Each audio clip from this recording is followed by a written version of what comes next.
Hi, and welcome to Decoding AQ, helping you to learn the tools, mindsets, and actions to thrive in an ever-changing world.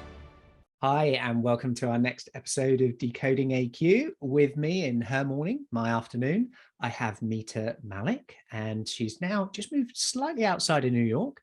She's the head of DEI at Carter.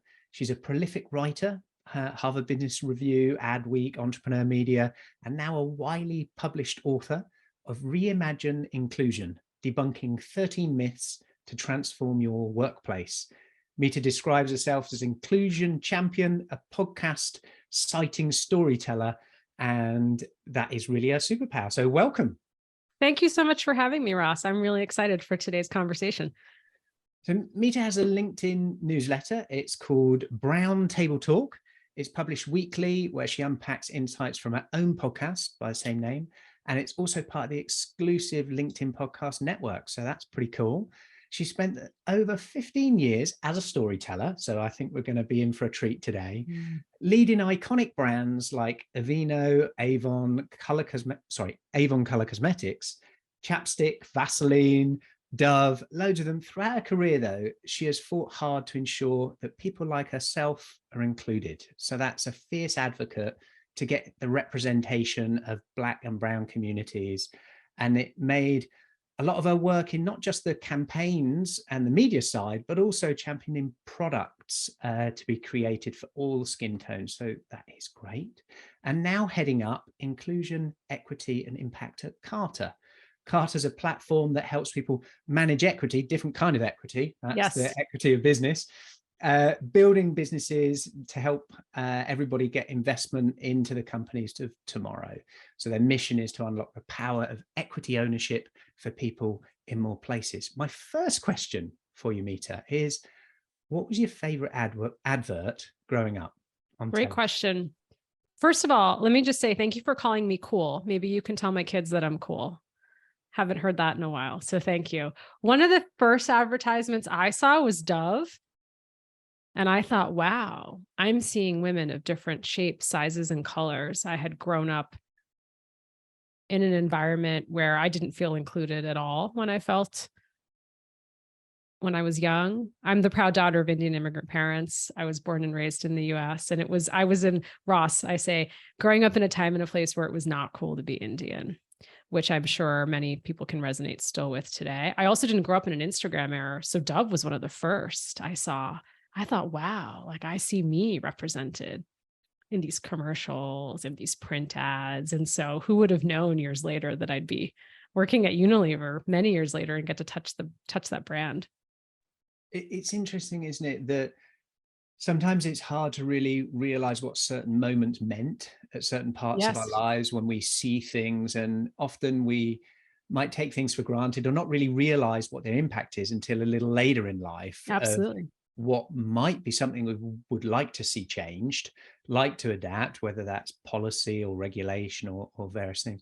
And so Dove had that impact because you saw people like yourselves, and we've come a long way, but there's still a long way to go, right? So we're seeing lots of these things, whether it's in, Coco and Disney and various other areas where we see diverse ethnic communities being represented in different ways. Actually, I don't know if you saw it, but the Disney Marvel of what was her name? And it was Miss Marvel, Kamala. Miss Marvel. Yeah. Amazing. In Jersey City, actually, where I spent many years. Yeah. Amazing. Amazing. And it's funny. I just posted in social media not too long ago. I want my children, all of our children, to live in a world where they can imagine and dream different worlds, different cultures, different places and spaces. And so I'm here for Black Santas. I'm here for Black mermaids. I'm here for Black elves, right? And even the controversy that started on who gets to be included in fantasy, diversity of representation matters everywhere. And particularly as you think about those moments so early on that impact us, because I tell you, Ross, I saw a Black Santa at Target and I freaked out. I freaked out because I thought, wow, I've never seen a Black or brown Santa.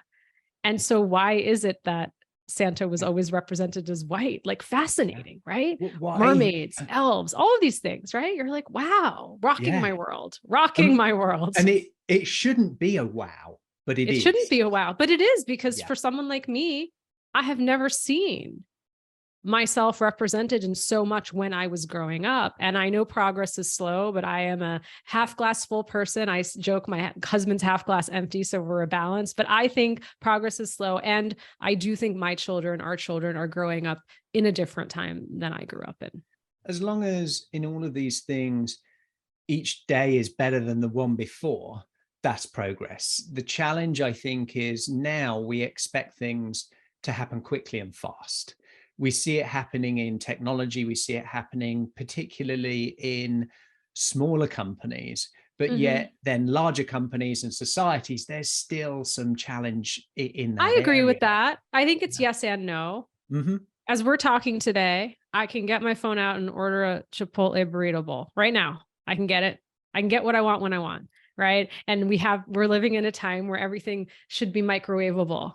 60 seconds or less, right? Like that's how we're in. Oh gosh, it's so hard to raise kids during this time too, right? To be kind and inclusive and have gratitude. But at the same time, you look at particularly, let's say just from the US perspective for a moment and globally, demographics are changing so quickly. And many individuals from historically marginalized groups will say, we've been waiting for a long time. Like progress is slow. There are people before us who have been fighting to get a seat at the table, to have been fighting for the door to be unlocked, right? Who have been fighting for the invitation. So I think you're right. I think it's yes and no. It is, isn't it? And it almost sets this expectation that it should be done by now for some, and yet there is so long to go. I spent the weekend with Steve Cadigan, and he was LinkedIn's first CHRO. And he was there from like 400 people to 4,000, you know, a massive explosion. And he was over here in the UK doing a keynote at an event, which was a gathering of the CEOs and presidents of all the top insurance companies. So it's quite an intimate event, about 100 people. And a lot of the talk was about diversity, all of these things. And it was 100 white men in their 60s, CEOs and presidents. And it was so, for him, such this paradox of reality. And I think, you know, depending on where we live, what rooms we go in, we can find rooms that have diversity and we can find rooms that don't. Absolutely. And we have to be aware of those things and look to see, what do we want to shift? What do we want to adapt? What needs to change? And, you know, we've dived in quite deep straight into some of those things, but I want to start out really with your own career before writing the book, in terms of, right, you know, inclusion really matters to you. There's myths about transforming the workplace.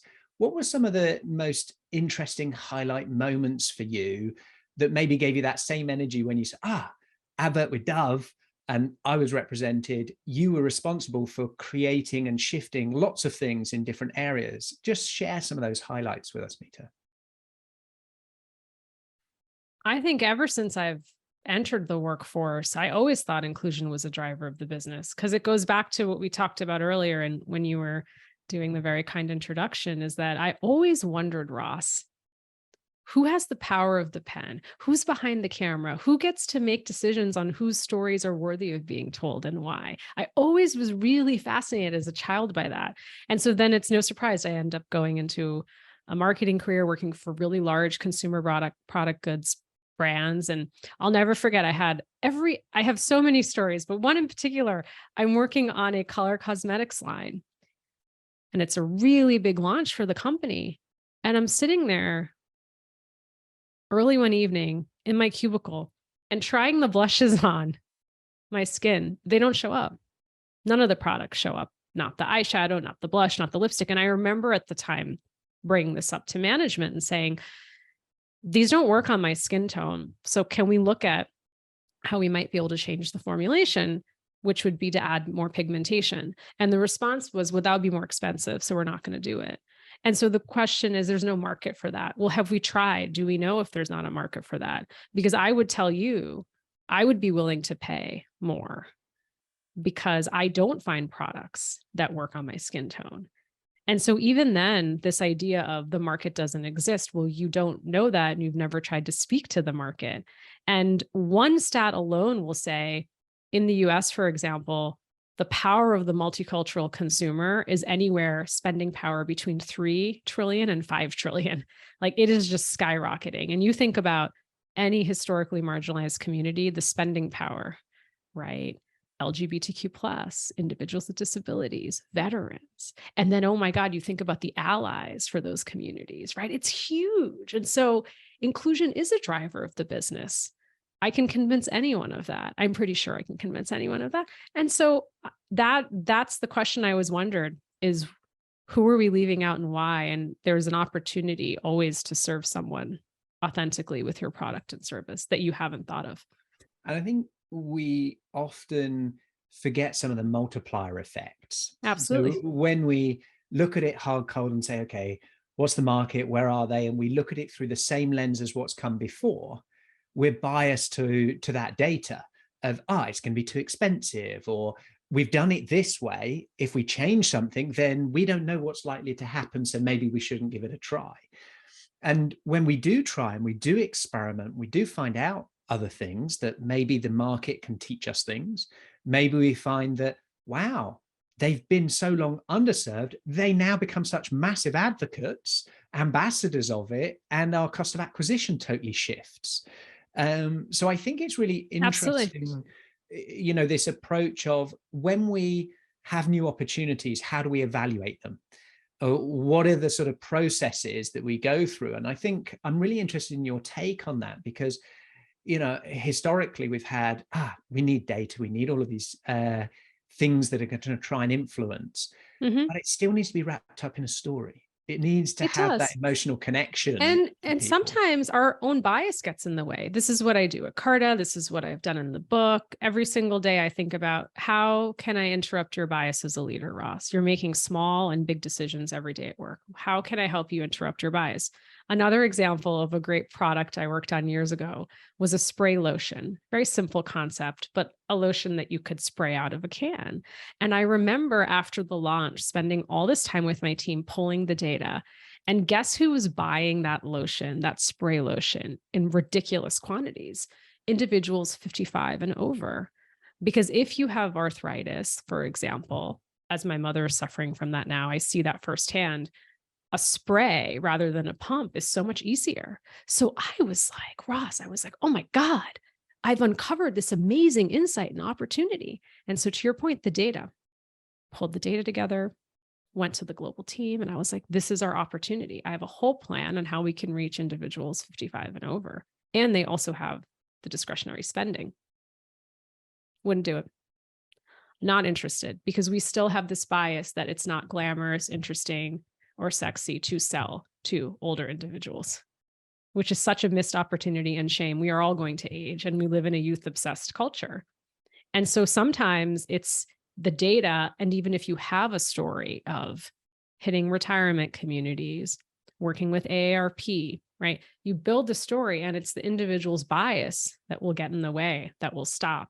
And so this is our job, our journey on inclusive leadership. There's no destination. It's on a journey to say, let me, particularly as business leaders, particularly as people who are leading large people functions, you start to think, how can I start to gain understanding for experiences that aren't my own? Lived experiences that aren't my own. Because now all of a sudden, as I've watched my mother age and she has arthritis, it clicks for me even more. As I'm watching the people in my life and how their lives are changing, I'm meeting new people. I'm thinking, oh, wow, these are experiences I've never thought about. And there are opportunities to serve them better. Yeah, it's interesting, our learning around the difference between secondhand and firsthand and lived experience. Yes. We try and do it for our kids. We say, don't touch that, it's hot. Right. And, they may or may not listen, they'll touch it and it'll be hot. And then they learn that way. It's very difficult to say, live a life that isn't yours to appreciate it or feel like it, unless it's somebody who's really close. You talked about, parents, and it's a privilege to age, because what's the alternative? If we don't get to age. And so each of these things, I'm absolutely fascinated by how does change happen? How does change happen in the decision-making process of people adapting? You know, is it around elements of bravery and unlearning what's been before, the opportunity from some technologies to go in, maybe in VR, and experience life through a different lens. Yes, You know, and there's been a lot of that in training, particularly in diversity, to go in and feel what it's like to be a minority and to have interactions and to have those things.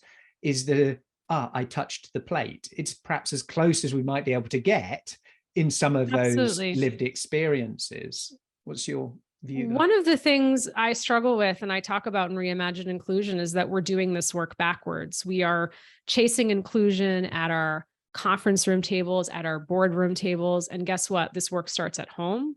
It starts at our kitchen room tables. It starts in our neighborhoods and our communities. Because if I am not thinking intentionally about how I am trying to build cross-cultural relationships, meet people outside of my community, if I'm not doing that, I'm not able to shatter stereotypes.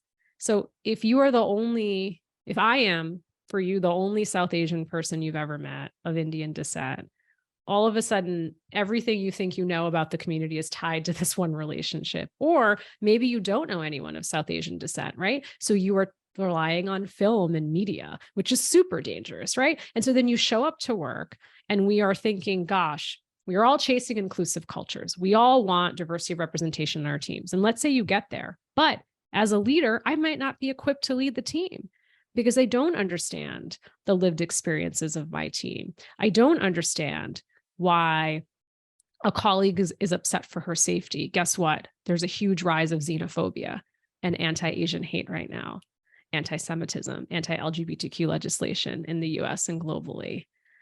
Unarmed Black Americans still being killed in the US, right? So like all of these things, and we're living in a time and place where it's really hard to be a leader right now. It's hard to be a CEO, hard to be a manager. And people are coming into work with all of these things that are happening outside of the walls of work. And so we need to be prepared as leaders. We have to have empathy and understanding for these experiences. And there's many people I know and I speak to who get it, who see it, but still massively struggle with it because they don't know some of the hows. They don't know how to make some of those decisions, how to overcome some of the things that they can't see, because we only see what we see, as you said. You know, we live through a film, a media, or some people we meet to form a picture in our mind.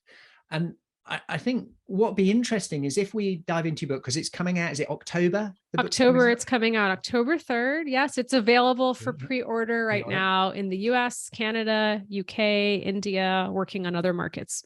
So tell me a little bit more about, you know, why you wrote the book, some of the key things in there, and the adventure of discovery that is writing books. Tell me a little bit more about that. Well, the book is called Reimagine Inclusion, Debunking 13 Myths to Transform Your Workplace. While there are a lot of great books on diversity, equity, inclusion, and leadership right now, I wanted to add my voice and say the quiet parts out loud. What are the myths, the stories we hold on to that we think are true that stop us from making meaningful progress in this work? And Ross, I wrote this book 4 years ago. It was really hard to get published. I got a lot of no's, a lot of rejections, and finally it's being published by Wiley. You know, I'll give you a taste of some of the myths. I know you've seen a preview, but it gives you a sense of the things that people may have heard in their workplaces. Certainly, I wish they were unique. They are not, right? That's the thing. Some of these things are evergreen. And people will say, why 13? Well, 13 is my lucky number. There's more than 13. Maybe there'll be a sequel, but I'm going to say that's why there's 13. You know, something I've heard so many times over my career, I'm all for diverse talent as long as they're good, right? We talk about storytelling, right? Our ad wasn't racist. It was simply a mistake. Okay. We're not apologizing. They need to stop being so sensitive, right? One of my personal favorites, don't tell my children, right? It's like when you ask who's your favorite kid, that doesn't work. I love all the myths equally, but one of the ones that's really interesting is of why are you asking for a raise? Your husband makes more than enough money. true story that happened to me with a former manager. And every myth opens up with a story, and then I unpack the myth. That one in particular really talks about the fact that white women and women of color actually do negotiate. There's a myth that we don't. Sometimes we're gaslit and minimized and dismissed. And really, I think about the relationship we have with money culturally and how we were raised with it, and then how that shows up at work, right? So much of the time we spend outside of work is actually showing up at work. And so like, how do you interrupt that bias? Like if I, Ross, ask you to have my pay reviewed just during a performance conversation, does that trigger you? Are you wondering, am I not grateful? Why am I asking for my pay to be reviewed? If someone else asks, are you equally triggered or are you not? And so those are some of the things I explore in Reimagine Inclusion and help leaders unpack within themselves, right? Because that's the important part. You have to interrupt the bias within your head. And the best part is no one can hear what's happening in our head. So have the thought. I encourage you. That's human. But then try to interrogate it and then debunk it so that you make a different decision when you actually have to make the decision. A couple of bits popped up for me there. I'll quickly mention a few of them and then come Sure. back. So one about 4 years to get published and Wiley. I want to dig into that a little bit. Yes, let's do it. Maybe you came across in your time at Unilever. I'm not sure when you were there or not. Yeah. But a friend of mine, Jody Rodgers, did a lot of work with Unilever, and she a couple of years ago, her book she managed to get published by Wiley. Interesting. Oh, nice! Congratulations. It's on mental fitness. Okay. In fact, it's called. I'll have to check it out. Yeah, check it out. It's called The Hidden Edge. Little plug for my friend Jody Rodgers. Oh, nice. Okay, The Hidden Edge. And yeah, in fact, we did some work with Dove. Might have been before or after your time, but anyway, another story. So one is 4 years and the journey to Wiley. The other one was I have to connect back to my brain and the thoughts of it was you can't see people's thoughts.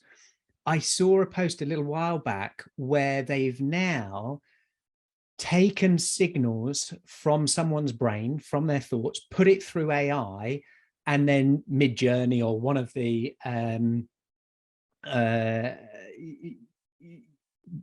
AIs that create imagery, and created an image from what is in effect the electrical signals of the brain. And then they've asked the person, what are you thinking of at each point? And they've, or what were you looking at actually? So they were looking at something. Okay.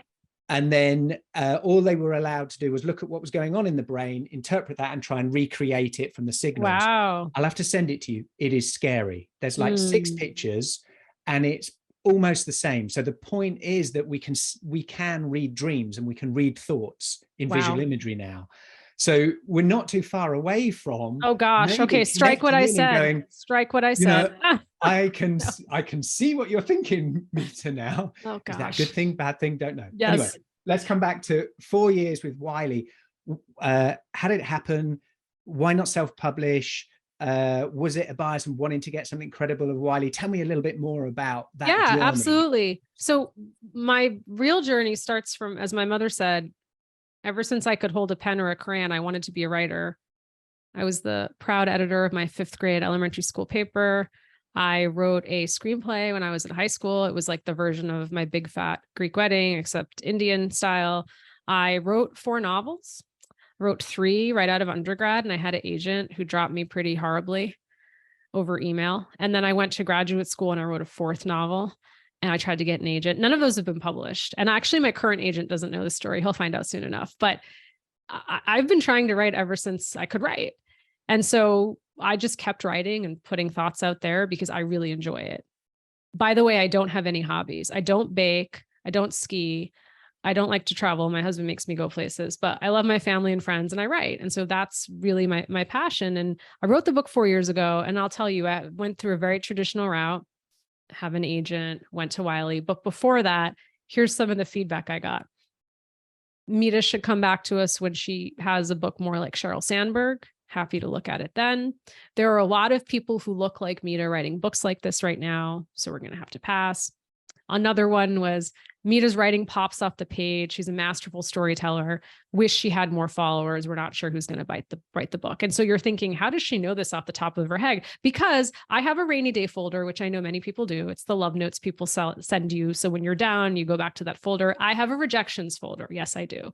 So I have all the notes people sent my agent on the reason they were passing. And that's important because I want to go back and remind myself of how far I've come. But what was interesting, Ross, was that nobody actually, I wouldn't say nobody, very few people provided details on the writing, right? So very few people were like, because that's important. Feedback's important. We know that. If there was really detailed feedback on the writing, I was there for it. But everything else to me seemed really superficial. It was difficult. The real story of how the book deal happened, I talk about in the Brown Table Talk podcast with my friend DC Marshall. There's an episode that you can check out called Rejection is Redirection. I got all these rejections. I was very, very just down in the dumps. And my friend Lanfan said to me, just keep building community and conversation. That's what you're good at. Just do that. The book deal will come. Around the second season of the podcast, DC Marshall, my co-host who has a deal with Wiley, is FaceTiming me one day. I'm like, why are you FaceTiming me? Only my mom FaceTimes me. I'm like at work. What are you doing? And so she and her assistant, Stephanie, got on a FaceTime that night, both of them crying. And it's a note and it's from Dee's editor at Wiley. And the title says, Mita Mallick, your co-host sounds amazing. Does she have a book deal? I'd like to talk to her. So it's another, really the story of power of community and people supporting each other. And just this reminder of like, keep doing what you love and what you're good at, and it will pay off. It will pay off. Keep showing up. Yes, keep showing up. I interviewed Jason Pfeiffer on a couple of episodes ago, and I know you've written for Entrepreneur Media. Yes, editor yeah, magazine. And it's interesting because I read his recent book, The Build for Tomorrow, and just the nuances in writing, right? It's so vast. It's such a big piece for him, journalism, magazine, and then can I write a book? Do I want to write a book? Yes. How might I do it? And then you touched about the community and building community for things, and good things will follow. You know, doing the work, if it doesn't feel like work, if it's the right thing to do, those other parts will follow. But I really believe they'll only follow if we equally show up for those things to be able to happen. Absolutely. And so you put in that work, both because you love doing it by the sound of it, I do. Having an opinion and voice. For me, when I've written my books, it's how I've really learned something. You know, a lot of my learning is done through conversation. I'm audible. I love having talks. I love giving talks. But getting down to the nitty gritty of writing, you've then got to really understand something. So I thought, right, I'm starting to teach this thing. Yes. I'm researching it. Well, what better way than to write something to actually learn? So what were some of the surprising things you learned in the process of writing that book? Surprising things I learned. Oh, it's a marathon, not a sprint. There are so many ups and downs. Why am I writing this? Who's going to read it? This is garbage. Can I get out of this? Why did I sign up for it? All of those things, right? And then I got to this place too of like, I think in many ways I was trying to be overly academic about the book. And I thought, no, why people appreciate, respect me, and follow me is because I'm very real and relatable on the topics I discuss, which are not easy. And so to make the book that way as well, right? To make the titles intriguing and clickbait so that people stand up and get uncomfortable and they sit down and read it. And then to leave really actionable tips. Like at the end of every chapter, I have like key takeaways. Is I want people to think about this as a handbook they can come back to. Like if I'm not there, I'm here because I'm in the book, and you can go back and think about the things you're struggling with at work. But the other thing is, Ross, and you know this, the world has changed so much in publishing. And so as you're writing it, my advice is you have to know who your audience is, because that's eventually who's going to write the book. So that's really fascinating as things have changed in the publishing world and keep changing. Yeah, my first job, proper job, was at a magazine publisher. Oh, wow. And I was the scanner operator. And in those days, everything was output onto film. And so all of the pages, all the pieces, I'd be in what was called the bureau, because we did all of the film output for these magazines. And yes, it has changed an awful lot. And I think that dialogue with the audience and the pain, the suffering, the joy of the creator, that we all realize that actually, I think the stat is something like 58% or maybe even higher that buy the book don't actually read the book.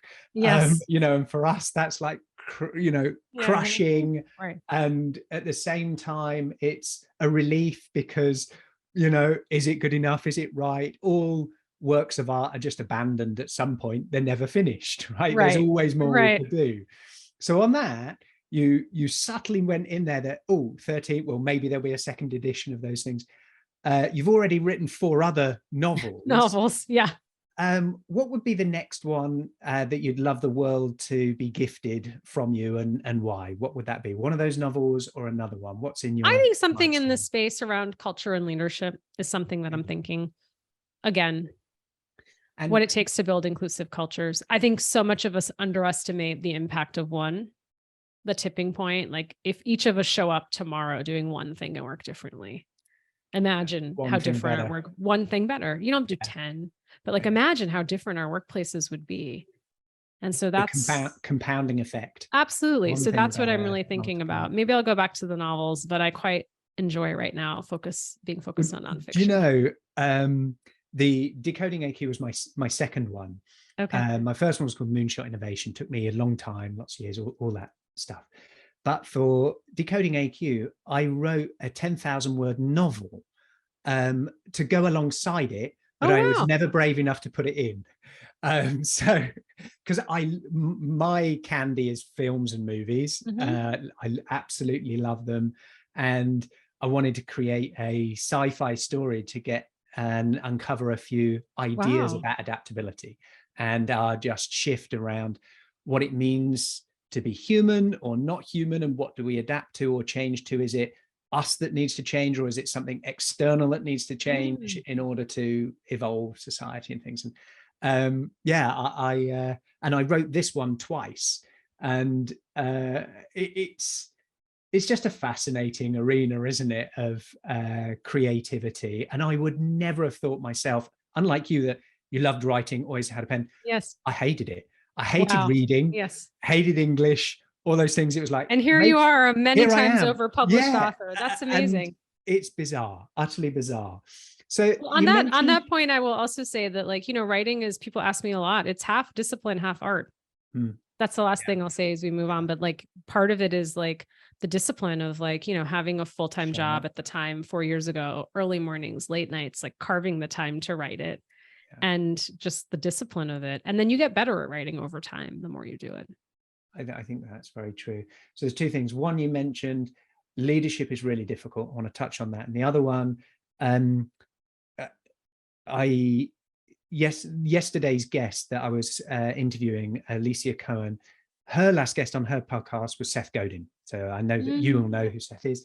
And it came up and it was talking about, because I listened to the pre-episode she had, and he's done 8,000 blog posts, more or less consecutively. So showing up every day for 8,000 days. I mean, that is a long time. That's over a couple of decades of doing it. Just that discipline. Absolutely. Amazing.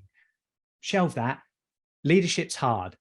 What is it that makes it hard, and what can leaders be aware of to do one thing better? What are some of those things that are maybe a few little nuggets of the practicalities that you mentioned in your book that can help leaders if they go, I want to shift things. I recognize the value of inclusion. What are some of the bits that, yes, this is difficult, I can start to do? What's one thing better? Give us a few tips for that, Mita. Why is leadership hard right now? Well, I go back to remembering my father as an executive. He would have his morning tea and toast and read the newspaper, go off to work, be back between 6 or 7. Maybe he was traveling for work, but always back for if he could, 6 o'clock news. And he read the paper in the morning. Okay. So flash forward and you're like, wow, the world has changed right now. If I don't want to pay attention, I'm on my phone. right? There's no separation. Like there's no line between I'm entering the office and now I'm exiting the office. It just doesn't exist anymore. No breathing, Yes. no pause. Yeah. Yes. And we just came out of a global pandemic. And I can probably list 25 ways in which different communities are being actively hurt and harmed right now. And so, and the fact that we're all living in this new hybrid world and real concerns around mental health care, it is really hard right now for leaders and managers, and companies need to provide and support those services. But I do think there is this piece I'll go back to is really starting to think of leadership as you are in service of your team. And so getting to understand their life experiences, what they need, how they operate, how they're looking to be supported. Because at the end of the day, what does it mean to feel included in your workplace, right? What does it mean? It means for me, I am valued, I'm recognized, and I am seen. And I don't care, Ross, if you come and offer me $30,000 more, thank you very much. But even if you did, I'd be like, I'm so happy here. That $30,000 isn't worth it for me because I feel so valued, seen, and recognized. I'm going to stay and I want to grow my career here. So really, I guess, number one, leaders understand your team's life experiences, what they're going through. Number two, do you know how your team wants to be valued, seen, and recognized? Like, have you ever asked them? Have you ever thought of that? One of the things I will ask our audience to do as they're listening is check your calendars tomorrow and ask yourself who's invited to what meetings and why. I couldn't figure out for years in corporate America why I would do the work and never got to present. Like I couldn't understand that, right? And so there is a school of thought that says the more people you have in meetings, productivity drops. I'm going to argue that we can be using meetings as a driver of inclusion. And we can think about meetings differently. I know they're broken, but we can think about, why can't Mita come in and present her section for 20 minutes at this leadership meeting? We don't need her there the whole time, but like, why is Ross presenting it on her behalf? Or why is Mita presenting Ross's work? I think that's so important. And I think the last thing I'll leave is just, again, thinking about different styles of leadership and how people are showing up in meetings and how you're respecting voices. The hardest job of a leader is to hear the things you don't want to hear, right? That's the hardest job. But I had this idea. I know it's the best idea. So I just want everyone to show up. Yeah, I'm going to let, one of my myths in the book is I always allow everyone to speak in meetings. Of course, I'm an inclusive leader, right? So here I am. Mita's going to present a proposal. Everyone respond, but I really mean respond with a yes, right? Like I want everyone to speak up, but don't. And then Ross is like, well, actually, I'm wondering if we should do not ABC, but XYZ. And I'm like, wait a minute. No, Ross. I let you speak to say yes and agree. Yeah. Right. You can and present as long as it's the same as what I'm expecting and what I want. Yes. And that's really difficult, right? But that's the job of leadership. Leading teams and being responsible for people's careers is a privilege. It is an honor, right? And so we should treat it that way. 100%. And I think we have an opportunity right now where we're shifting from the management, and the practice of management was the driver of growth, where we were looking at productivity and efficiency, to now shifting where those drivers and multipliers aren't about management. It's shifting towards coaching and a coaching mentality, and that role of all the debates of leadership and management of these sorts of things. I think it's much more around coaching. As you mentioned before, it's about listening and listening wholly, not just, I was born with, one mouth, two ears, so use it. Yes. Well, yes. You're also born with other things of listening that isn't just audio. Are we watching for the smiles? Are we looking at faces? Are we smelling, hearing, touching, feeling all the of those other, the nonverbal responses? That is part of coaching, to allow someone that, I'm saying it, but it's not authentically me.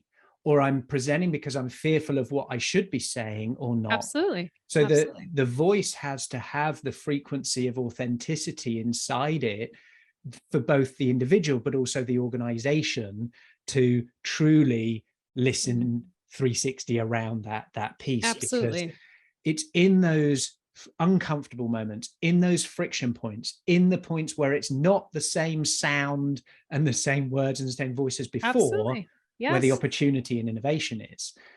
Easy to say, hard to do. It is easy to say, hard to do. But here's the thing. The more you practice, the easier it gets. And I will tell you, anyone listening right now, I know it's a really strange market. Are we in a recession? Are we not? There's a labor shortage. There isn't. Inclusion is the biggest retention tool we have right now. It really is, right? It really is. When people feel like they can bring the best version of themselves to work, their potential is limitless. The company's potential is limitless. Again, they see valued, seen, and heard. You have their back, right? That is what really creates loyalty among individuals. And like I said, Ross, really enjoyed getting to know you. You can offer me $30,000 more. And if I have that at my company, that's not worth me moving. It's just not worth it, right? We build up this sense, as you mentioned, about, you know, being seen, being heard, being valued, and a sense of belonging. And yes, so all that goes down connection to that. all Yes. comes into those. When those don't exist, we'll go, I'll take 30,000 less, please. Yes. So it yes. works in reverse, right? Yes, absolutely. Yes. Great point. So as we're shifting, so this world is upside down, what's up is down, and everything is all in shifts, it's in transitions. You talked about inclusion being a real powerful tool for retention, which is part of challenge for many organizations. We want to make sure we're retaining in the right way. My philosophy, I've been an entrepreneur 25 years. My philosophy has always been, I'm not going to put a fence around and close the gate, hoping that that's the strategy to keep the horses in. And, oh, somebody left the gate open and they ran out. I don't want fences. I don't want gate. I want them because they're here, because they want to be here. Yeah. So how do we make that environment the best environment, that even if they see a green bit of grass over there, they say, I like it here better because I'm planting the next seeds, or I'm fertilizing it for my fellow person around me. If in your view, some of these key challenges that teams and leaders they're faced with, all these things, retention, you've got to deal with layoffs, or you've got to find new people, you've got to be inclusive, you've got to drive innovation, you've got to deal with AI, you've got to, it can be crippling in that whole kind of process. From what you're seeing in your role, your piece at Carter, what are some of the things that you're really proud of that are starting to happen, and what's been the impact of those as we close off? And I've got a final question after that, which is one I ask for everybody, but this is the penultimate. I'm really encouraged to see the power and the voice of the employee. I think for too long, employees were a forgotten consumer. We think so hard about who we're going to sell, how much to, when, where, why. And yet we don't start with the consumer base internally, right? And so whether it's social media and that microphone, whether it's leaders just thinking more, and before they're going to actually make a decision externally, they want to stop and ask their employee base. I think that's wonderful. We're seeing lots of examples about that. Your employees, you can either view them as setting little fires within your organization, or you can view them as your fiercest, loyal, most wonderful advocates of your company and what you're trying to do. And so don't forget about them. And actually the work starts internally before you run to do it externally. And we're seeing that a lot, right? No matter whether it's Black History Month, Pride, Hispanic Heritage Month, right? Companies chasing external optics before saying, let's start internally and make sure that the internal matches the external experience. I like that. I think that's super powerful. My last question I ask every guest, and it's around curiosity. And so I've now had 110 people that have answered this question. And it's a homage to the first guest, which was Dr. Diane Hamilton. She wrote the Curiosity Code, all of those worlds of, we reach our peak curiosity at 5 years old. And I was like, I want to be my internal 5-year-old for the rest of my life. I want to always be curious. Right. And it is. When was the last time you did something for the first time, and what was it? The last time you did something for the first time, am I going to be the first guest that's ever stumped? No. I'm like, what's happening here? I grew up in the Northeast in the US. I am not a skier. Ross, this could be a good question. I have a non-bucket list of things I don't want to do. I don't aspire to do before I leave this earth. Skiing is one of them. Just, not something I've ever been interested in, but my brother's gotten all of the kids into skiing. And so I think it was the first time last winter that I went to a ski lodge for the first time in a hill. I wasn't skiing, the kids were, but it was the first time I was there, like watching. So you were close. I was close, but it was the first time observing, world. like on hills. I was like, oh, wow, this is skiing, and had never actually stepped foot growing up in the Northeast. Isn't it in a interesting? ski Because hill. I don't want to go into a coaching zone and world of, just the notion of, a non-bucket list is so powerful, because what are our non-negotiables? What do we Yes. want to do? What do we say no to? And why are we saying no to it? And if we rewind to the beginning of, okay, we build up our notion of something from our experiences. Oh, it's in movies, it's in films, or it's a person I've met.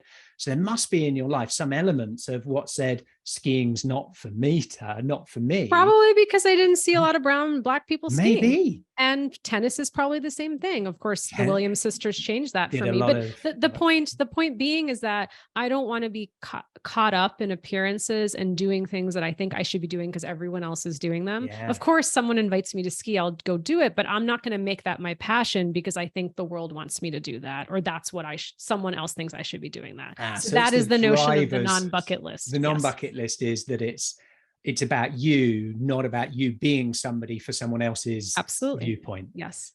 Brilliant. I love that. And the piece I'll leave you with, because it stumps most people, Mita. There's another one? No, the same question. I thought there was another question. No, it stumps most people. Like, and it's great. The piece I leave them with is the reality of, yes, there may be answers that show up for people that saying, I bungee jumped, I skied, or whatever. Yeah. And something that truly shifted my own life was a quote and piece around, it's not necessarily seeking new things, but doing things we do already, but with new eyes. And so I liked that notion that I love that. If I'm going on a dog walk and I do it every day, how can this be the first time I've gone on a dog walk? What could I do that would make it feel, smell, touch, experience things and look for things through new eyes? And that is something that's given me a great sense of discovery, a great sense of seeing diverse things in interesting ways to explore. So I invite you to think about things you do every day, but maybe wear some new eyes to see them. We'll leave you with this to say, there's nothing like children to re-experience things. I'm watching lots of movies that I've seen before, but through their eyes, like Disney classics and things, or doing activities with them that I've done for, a long time. And I'm like, wow, how interesting is it to do something with someone else when it's their first time, because it becomes your first time as well, in a way. I love it. People want to get in touch with you or reach out. What are the best ways? Obviously, we've mentioned your podcast and your LinkedIn newsletter. We'll put some of those in the show notes, but if there's some other ways, please share ways to get in touch with you. Yes, please come follow me on LinkedIn, my preferred platform. I'm also on Instagram, and please go check out my book, Reimagine Inclusion, Debunking 13 Myths to Transform Your Workplace, available for pre-order on Amazon right now. Thank you, Ross, so much for having me. I really appreciate you. Awesome. It's been great to get to know you, and look forward to diving on many of your stories that you'll share with the world to come. Thank you. Do you have the level of adaptability to survive and thrive the rapid changes ahead? Has your resilience got more comeback than a yo-yo? Do you have the ability to unlearn in order to reskill, upskill and break through? Find out today and uncover your adaptability profile and score, your AQ. Visit AQai.io to gain your personalized report across 15 scientifically validated dimensions of adaptability. For a limited time, enter code PODCAST65 for a complimentary AQ assessment. AQai, transforming the way people, teams, and organizations navigate change. Thank you for listening to this episode of Decoding AQ. Please make sure you subscribe on your favorite podcast directory, and we'd love to hear your feedback. Please do leave a review, and be sure to tune in next time for more insights from our amazing guests.